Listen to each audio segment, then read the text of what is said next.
Hey everyone, welcome back. I'm Michael and we're going to be getting right back into some more Reddit stories. If you enjoy the video, make sure to leave a like and subscribe. Now, without further ado, let's begin. This story was posted by a user named Stellar Jump in the True Off My Chest subreddit. The post is titled, "My stepmother tried to donate my children's clothes behind my back. I don't want her near my family anymore." For context, I live in Brazil. I'm not sure how well other countries are being informed about this, but the state of Rio Grande has been experiencing devastating floods that are engulfing entire towns and affecting thousands of people. My family doesn't live in Rio Grande do Sul, but we, like many others, are donating to the survivors. I live in an apartment with my husband and our children. A couple of weeks ago, we organized some of our kids' old clothes to donate. My father and stepmother told me that they were donating their clothes as well and offered to stop by, pick up our clothes, and donate everything together. I agreed. On the day of the pickup, I had an emergency at work. I left the clothes in 2 bags by the front door, gave my father the password to our place, and asked if he was okay stopping by while I wasn't there. He agreed, but later told me he was busy and that his wife would go instead. Sometime later, my stepmother texted me, confirming she'd gotten the clothes.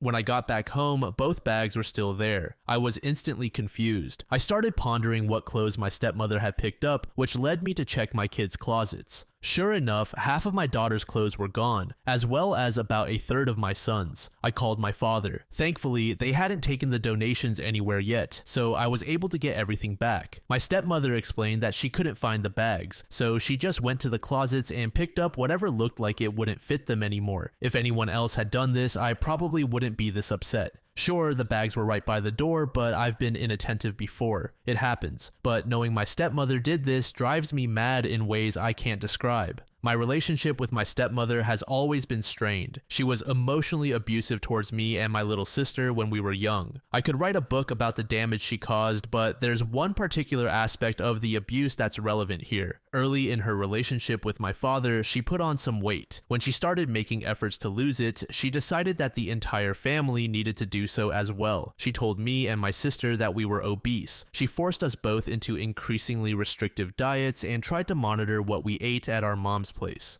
We were too young to understand what was actually going on, so my mom didn't realize how abusive the situation was until years later. From that moment on, our contact with our father and stepmother was mostly limited. We both managed to reconcile with our father, but the damage had been done. To this day, I have a complicated relationship with food. Years later, my stepmother was diagnosed with BPD. She's still in therapy and has apologized, but I never forgave her and I never will. I'm cordial with her, but only for my father's sake. She's tried to make comments about my daughter's weight before, but my husband and I always shut her down. Every time my stepmother buys her clothes, they are at least 2 sizes too big. My daughter is actually small for her age, which only makes this more ridiculous. Looking at the clothes she tried to take from my kids almost made me weep. Every single piece was either brand new or fit them perfectly. Some of their favorite clothes were there. There's an astronaut onesie my daughter got for her birthday literally 2 weeks ago that she's obsessed with. 4 of her favorite dresses, some of her costumes, her ballet uniforms, and a few shirts she also loves were almost gone forever as well. She took less from my son, but still took many of his favorites as well. I'm cutting contact with my stepmother. My husband agrees with me. I don't care how much therapy she's done or how much she seems to have improved. I don't want her anywhere near my family ever again. This was the last straw. I refuse to let her damage my children the way she damaged me. But I don't know how to talk to my father about this. We've both put a lot of effort into our relationship, and I don't want to lose whatever we still have. User Difficult Current said, "She stole from your children. I hope you've changed the code so she can never set foot in your home again. She's proven she can't be trusted. I'm so sorry you've tried to be the better person and keep her in your life, but she doesn't deserve you. She sounds awful. I'm glad you got the clothes back, especially the onesie." User When Will This Be Over said, "I'm so sorry for the childhood you had to endure. She definitely did this on purpose. I don't even know where to start. What a horrible woman. Even without the horrible history, what she did was a violation of you and your children. She doesn't get to enter your home, rummage through your children's clothes, and take things as she likes. It's 2024. If she couldn't find the bags, she could have called you or your husband. But no, she did it on purpose. I can't tell you how to talk to your dad, but I can tell you for sure that you're in the right. I would be very upset and hurt too, especially for your babies.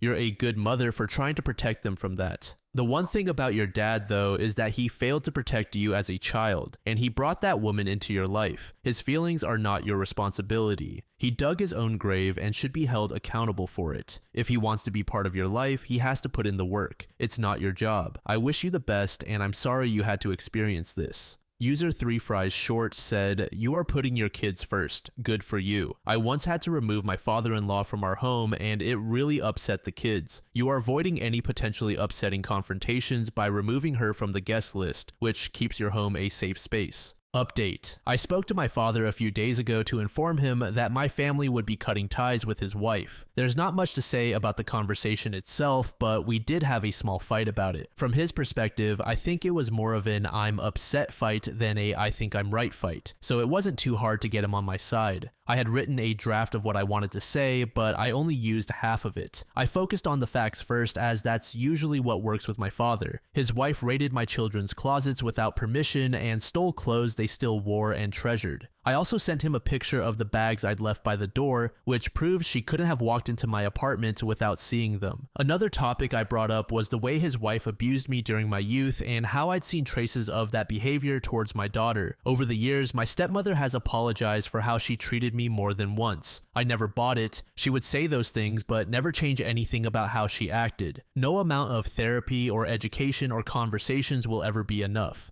Even if she somehow did change, she will always be the person who made me spend my entire youth hating everything about myself. The only reason I remained civil towards her was because my dad loves her. I was fine with her seeing my kids because it usually happened in environments I could control, but I never left her alone with them. Whenever she offered to babysit, I made it very clear that would never happen. I'd rather drive halfway across the city to leave them with my mother-in-law than allow my stepmother to tell my daughter she's fat. I sent pictures of the clothes she tried to steal to my father. He recognized many of them as pieces my kids had worn weeks prior, as well as ones he'd bought for them. The ballet uniform stood out as he'd paid for it and insisted it wasn't cheap. I also included pictures of the tags, while the ones on my son's clothes seemed mostly random. My daughter's read either 5 or 6. That is her size, but my stepmother has always refused to accept that. Once I told my father all of the above, he agreed that there was no way she'd stolen those clothes by accident and that it was best for me and my family to distance ourselves from her. I can tell he's hurt by this, but it's not me he's upset at. Even if it was, he knows my kids are my priority and he can't change my mind on this.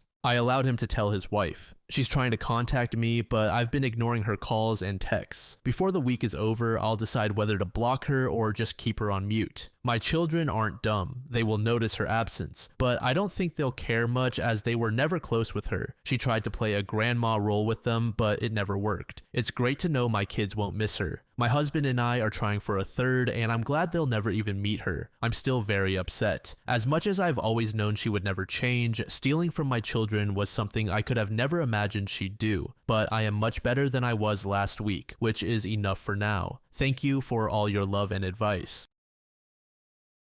This next post was made in the AITAH subreddit by a user named Certain Ad. The post is titled AITAH for shouting at my husband and throwing my mother-in-law out. I have been married to my husband, I'll refer to him as Alex, for 7 years, and we have 2 children together, a 3-year-old girl and a baby. A week ago, my mother-in-law, will call her Kathy, recently had a pretty bad breakup with a long-term partner. Following this, Kathy asked Alex if she could stay with us for a while, and he obliged. Alex didn't run this by me, but as this is his mother and she is going through a rough patch, I let it go. Now here's where the problem begins. My mother-in-law has been constantly critiquing my parenting and even inserting herself into my and Alex's finances. I'm no stranger to her bashing my parenting during holiday visits with my toddler, but this was her first time staying with us for so long. Some of my mother-in-law's criticisms include, my baby is mainly formula fed. She goes on long rants about how I'm feeding my baby poison and throwing money down the drain, claiming she breastfed her children with no problems, and that I need to stop being lazy. Constant critiques about how I'm holding the baby too much and will spoil her. Criticizing me when I make a quick meal for my 3-year-old, saying I'm home all day doing nothing and can't be bothered to cook my child a real meal. My final straw happened last night. I'm currently on maternity leave and my husband works and makes about 3 times what I make. When my husband got home from work, I asked him to watch the kids for a few minutes while I took a shower. My mother-in-law said I'm being lazy and a gold digger and that I expect her son to do all the work and then come home and babysit. I lost it. I shouted at her to go back to her own house and mind her own parenting. My husband then said I can't do that to my own mother-in-law, that she lives all on her own now and that I was being cruel. I shouted at him that she has 3 other children she can stay with, that he lets her get away with talking to his wife that way, and what kind of husband he is. My mother-in-law and Alex left, with Alex saying he'll stay with his mother for a night or 2. I called my sister and mom over to help with the kids and to talk to them. I feel like I may be the asshole because even though Alex has heard many of the remarks she's made about me and my parenting, I probably should have talked to him about it before losing my temper. Edit. Apologies for not responding sooner. This is the first chance I've gotten to check my phone since I've posted. Thank you all for the feedback. I'll be reading as much as I can when I can. User WLF said NTA, any man worth having would stand up for his wife when she is being disrespected, especially in her own home. Don't wait, get the ball rolling on divorce. You can always cancel, but you don't want to be blindsided by him filing first. Don't allow him back unless he agrees to couples therapy. User Time Environmental said, YTA to yourself and your kids. Your husband left you postpartum with a 3-year-old and a 2-week-old baby. If this were me, I would have divorce papers ready for him when he returns so that he and his mother can be single together. This final post was made in the True Off My Chest subreddit by a throwaway account. The post is titled, My husband wants me to be a mother to his affair children. I and my husband have been together for 5 years and married for 2.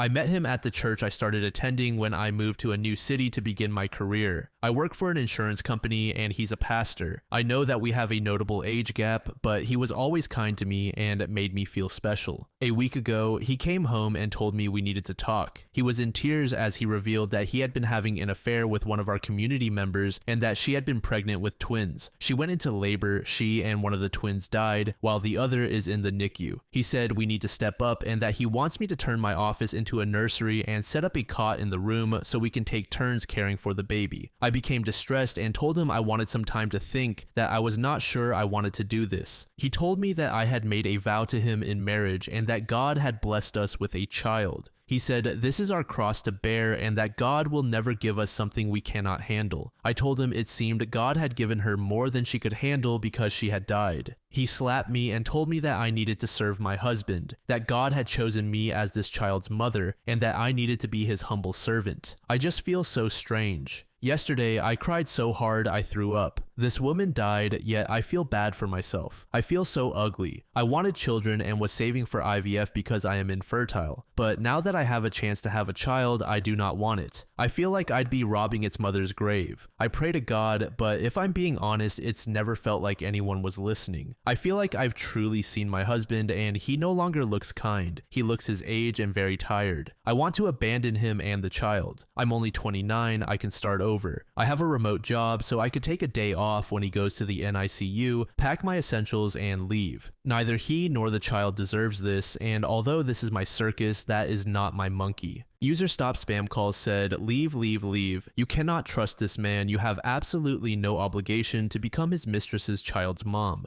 This isn't Sister Wives. This is all a very unfortunate and sad situation, but you are a hurt party here. God didn't tell him to impregnate a woman outside of his marriage. This whole thing was of your husband's own making. He is trying to coerce you by abusing your shared religion for his own selfish wants. No, no, no. Isn't it in the Bible that if your eyes tempt you to sin, you should gouge them out? Well, I'm assuming his eyes are pretty much intact, aren't they? And the cherry on top is he felt so self-righteous in that moment that he slapped you after everything he's done. No, leave that manipulative, abusive POS behind. To this, a deleted user said, not just leave him, but probably the whole area too. Now that there are no witnesses, he can spin this to his congregation, claiming that his evil ex-wife left him for taking in this orphan in need. The potential for harassment is significant in this situation, especially since he's already being abusive and may feel backed into a corner. User Dryask said, first, your vows to your husband mean nothing since they meant nothing to him when he had an affair with another woman.